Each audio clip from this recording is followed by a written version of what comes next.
Nuhan nga nabanur, nuhan ti lugar, iti bautisar ti panakaisalakan. Anya nga ro ti lugar na diay. Apay nga pala nga nagpabautisar ni Kristo Jesus. Anya ti lugar iti bautisar. Hako mo no dahil ti salutsud mo lang kanyang. Yung napintas nga salutsud nga iwin niya. Nagtutungtungan tayo tinapalabas, nagiti bersikulo, kaya nagiti eksplanasyon nga numay panggap ti panakasalakan iti tao, awan iti batang kanbiyang iti bautisar. Na maapay nga ni Kristo Jesus kat nagpabautisar. Anya ti kapapanana di panakabautisar na nga diay. Iti na iti nga rabi kat dahi ti warwaran tayo. Warwaran tayo gapusta napintas nga salutsud ito eh. Anya ti kapapanaan ti bautisar ni Kristo Jesus. No pagtutungtungan tayo ti bautisar, ada ti upat nga klase iti bautisar nga nawasama ti Biblia. Dahito di bautisar ni John the Baptizer nga di kunatay kat it is the baptism of repentance. Ada mo ti kunatay nga it is the baptism of the Holy Spirit into the body of Christ. Iti 1 Corinthians chapter 12 verse 13. Di pangupat kat dahito di kunatay nga di bautisar iti may nga tao tap magbaling nga membro iti local church. Ang sublite man ti kapapanan na iti bautisar. Apay niya ti bautisar? No kunatay nga bautisar kat kahit nasawan di puun nga Griego nga sao kat baptizo. Kahit nasawan panakailumlum intiramenti nga panakabasa. Kahit nangasawan awan iti maysa nga banda dayta nga banag nga nailumlum nga han nga nabasa. It is to entirely immerse iti maysa nga banag. Di uneg. By that definition, iti pangkitaan tayo nga binagtak na kan tinibag na di sursuro iti bautisar nga iti bautisar kat mabalin iti pouring kan mabalin iti sprinkling. Ijay ti pangkitaan tayo nga the Bible does not support and haan nga isuro iti pouring kan sprinkling. Awan ti biblical nga basis na rin napintas di activity na maya tado ti maurnong ada ti makan napintas ti okasyon na remembrance ti ubing. But when it comes iti panagsabitar iti kinapudno ti sao ti Dios, that is already an addition to the Bible. Awan ti Bible diay. The Bible, when the Bible talks about baptism, iti panunot, dagiti tattawi di, ket kastoy. It implies total submersion iti maysa nga banag, iti unag, ti danum. So, di jay ti bautisar. Dagi bautisan nga na-mention tatay, masapul nga adalam tayo, tagsasabali dagi ay. Sabali di bautisar nga inaramid ni John the Baptizer, kung sabali di bautisar, nga yung kastatisan do espiritu iti may isang kristyano iti bagina sa balimat di bautisar iti local church han nga may sa dijay iso nga ikato niya panunot yung nga parehas mot lang dijay panakabautisar iso nga di panakabautisar iti panagbaling nga membro di church iso mot lang di bautisar ni John Baptizer sa bali dijay.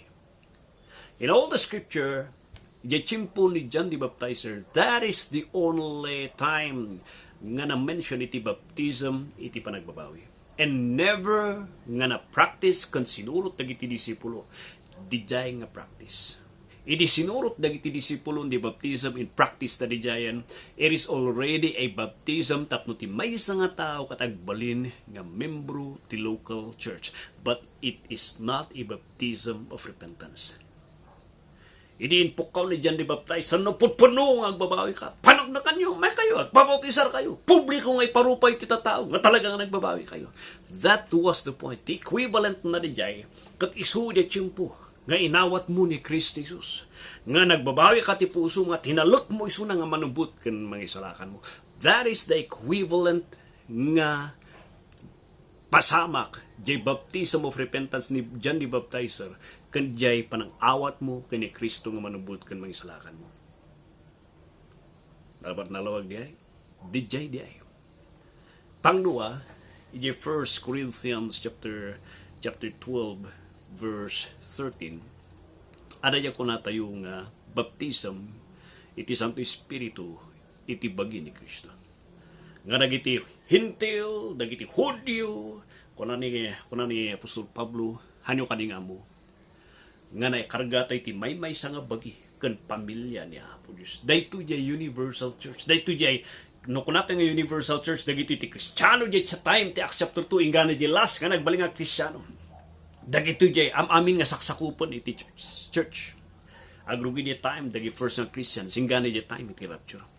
That is di kunata nga universal church. Adamat jay kunata nga local church. Isu dagi local nga church di Corinto, Galacia, Ephesians, Philippians, Colossians. Di jay ti kunana di ay. Isu nga no malagi pi ujay it was stated ijay kunana ijay Ephesians chapter 5 verse 1 to 3 ni Hesu Kristo iso iti ulo iti bagi ket isu ti mangisalakan di bagi. When he was saying that one, he is not talking about a local church. When he is saying isuna ti mangisalakan di bagina, he's talking to the whole believers ngin mawat kini Kristo Jesus. Agrugi di time ti apostol di Acts chapter 2 ingana di chimpo ti rapture. He's talking about his people and he called them his body. The general people nga anak na dagiti pamilya na and he called them his body. And kunay ti so ti Apo nagbalin tayo nga pamilya na ingayon tayo bagi nga di ay gapus kanya gapus iti Santo Espiritu nga nangingayon kada tayo. Anya ting kastana ingayon da tayo inbautisar na inuneg da tayo ti pamilya. Kasat mo nga napasamak di ay babanti pamati panang-awat mo iti Ebanghelyo ni Kristo Jesus. And that is only a one-time event. Nga chimpo nga inawat mo ni Kristo Jesus, you were included in the family niya po Diyos. Nalawag di ay? And there's also another baptism which was mentioned in Acts chapter 2, 41. Nga nagiin mawat kini Kristo Jesus nga kinasaban Apostol Pedro. Dinengeg da inawat na di mensahe ket nagpabautisar da ket naingayon da iti pamilya ti Dios. Could you see naingayon that the only way for a man to be a member iti maysa nga local church is by baptism. Karpasan nga inawat da ni Kristo Jesus. Isu nga ti kahit na nga sawon ti purpose na no apay ti panakabautisar iti maysa nga tao ti local church ket it is for membership. Day ti maysa. May kadua, it is for identification. Nga sika kat publiko nga ibagbagam iti dadu mga tao nga ada ni Kristo Jesus kanyam kat maysa ka na Kristiyano nga pudpuno. Pangtalo, that is your vow before the Lord. Nga you will protect the church as long as ada isuna di pudno, you will defend the truth with the church, you will support the ministry of the church. That is your public vow to God and to the church nga pakay ngayon nagbalin ka nga matalag ka na puno. So di iti kuna tayo nga bautisar nga napasamak ni Biblia. Namada dito kuna tayo nga questionably kan very controversial nga issue concerning ni Kristo Jesus. Apay nga nagpabautisar ni Kristo Jesus. Anya ti kapapanan ti panagpautisar ni Kristo Jesus. Obviously, di baptism ni John the Baptizer kat it is a baptism of repentance implying ti panagbabawi ti baso. Kahit nakadinga sawon ni Hesu Kristo Jesus kat nagbasol iso nga nagpabautisar batisuna. No ada ti basol ni Kristo Jesus, he is already disqualified nga mangisalakan. Tati mangisalakan, he should be a perfect sinless nga kunating awan basol na. Apay nga kasapulan ngagpabautisar isuna, iti bautisar iti panagbabawi. Iparparuan na kada tayo nga di bautisar nga napasamak ka ni Kristo Jesus ket haan nga parehas di kakadwa nga nabautisara di jengal daw. That baptism is not a baptism of repentance, but that baptism is a baptism of identifying himself, of showing himself no sino isuna iti publiko. Anya tikat pangasawon pastor. That baptism is a baptism that will show and that will challenge the people nga even though isuna kat Dios nga mangisalakan napudno isuna nga ihimplo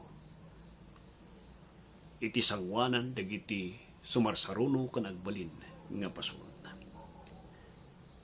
To give an example of obedience to his disciples, nga even isuna nga tatanga dati daga isuna, he must submit to the law iti apo or else ma-disqualify isuna. Iso nga dito iti pinunpuntiryan ni Satanas di panagsulisog na ni Hesus Kristo. Pinuntiryan ng uray may salang kuma iti may sanga sulisog ko. Matinag isuna, mabalinan, nga disqualified isuna. But here was Jesus Christ to give an example of obedience, that even in di panagbiag na dito daga, he is not exempted. He kept the law perfectly and obediently to the people. When he was baptized, he is showing in mayat ditoy, and I'm going to show an example of what will obedience, nga perfect nga obedience ti kaakseptar ti sangwanan ninyo sama. Tapno makita yun. Kano kasatno, agserbi ka nagbaling nga natulog nga anak ti Apo. Agbiagak di tidaga, nga natulog. Tata, agpabauti sarap, tapni pakita ka na kayo, that even though I am king, I am God, I have submitted myself to the law, iti sa ti Apo, tapno makita yo iti biyag, kan maadal yo iti biyag, nga natulog iti Apo. Secondly, it is to identify with men. And to identify with men is to identify with sin. Kahit nasawan, dito halang ay pakita natin kinatulog na. Nga ureng nangato iso ng ari. He is not exempted.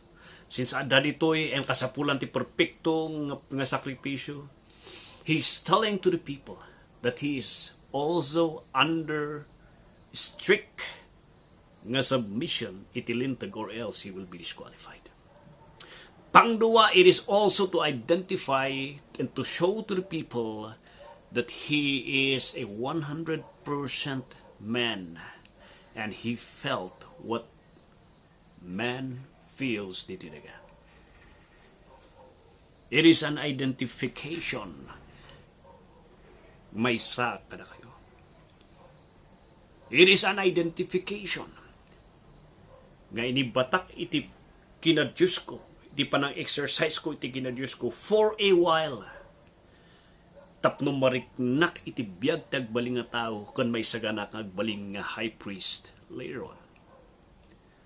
It is an identification nga ibagbaga natin isang wanan iti tao that this God indeed kat nagbalin nga tao and he did not exercise his Godhead for the sake iti panakaisalakan mo kung panakaisalakan ko. And that was written in Philippians chapter 2 verse 5 to 8. Identification iti tao.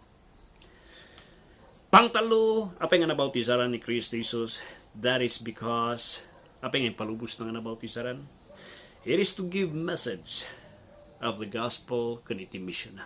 Tapno ipukaw na ti mensahe iti ebanghelyo kan iti mission na iti tao. Nga later on, dahil ti bautisal nga iti nga panakailumlum kan panakaingatok manan, siyak dahil ti urayin nyo nga ito. To give a public statement nga siyak di urayin nyo nga dihay. Dahito iti ebanghelyo, dahito iti ladladawan na ti aramidak. Di panakailumlum ko kat iladladawan na. Di panakailumlum ko kat iladladawan na iti mapasamak kanyak. Nga dumtong ti tiyempo, mataya kat idulin na iti tumba. Kat dumtong ti tiyempo, iungar na, ti ingato na. Iladladawan na ti panagungar ko. Nga no sino tagtalag kada kayo. Di aramidak nga minsayeng, nga di panggap ko nga nagbalin nga tao, kat adatibiyag ng nanay. Di jay ti rason no ape nga nagpabautisar ni Kristo Jesus. And that baptism is different. Di baptism iti Santo Espiritu, ti Universal Church, or ti bagi ni Kristo. That baptism is different from the baptism of the local church. That baptism is a baptism that will give an example to the people that even though he is God, he is not exempted. That he needs to be under the law and the instructions and the warnings. Iti Apo. tapno makaitad iso natin perpekto nga sakripisyo. That baptism is an identification with men nga isunak at Dios, and indeed kinayat na nagbaling nga tao nga for 33 years he did not fully exercise iti kinat Diyos na tapno aday ti panakaisalakan nga perpekto nga umanay nga akseptaran ni Diyos Ama. That baptism inaramin na dijay to give a message to the people, a message of His purpose, a message no apeng nga nagbaling nga tao dayto nga Dios. That is the gospel nga isu tinamnama ti panakaisalakan. Dijay ti ladawan ti panakatay kan panakaigkali kan panagungar ni Kristo Jesus nga no sino ti awat kanya na manganay dijay nga naramin na ada ti biyag na manahin dijay ti kapapanan na dijay nga bautisar. Tano ko na yung nga dijay nga baptism ni Kristo Jesus kat it is a baptism of repentance, then it is just showing nga dati basol ni Kristo Jesus and He is not qualified to be the perfect Messiah. Nam ko nati Hebrews, in all points He was tempted, yet without any sin. So dito pang kitaan tayo, when Jesus was baptized, it is not a baptism nga ipakpakita na kada tayo nga makaugas ti bautisar. It is a baptism that will just tell the message of obedience. Nga ibigay na ti minsay ti identification. Ito na ti minsay. Iti kapapanan. Iti mission na. And that is the gospel. The death, the burial, and anybody, the resurrection, and anybody who would trust it. Ada ti panakaisalakan kanina. God bless kapsat. And maybe that iti last question iti dating bautisar. And we thank the Lord for this time. And salamat kapsat nga nagdamag dito'y niya po iti mang bendisyon kada kayo. Iti adal tayo.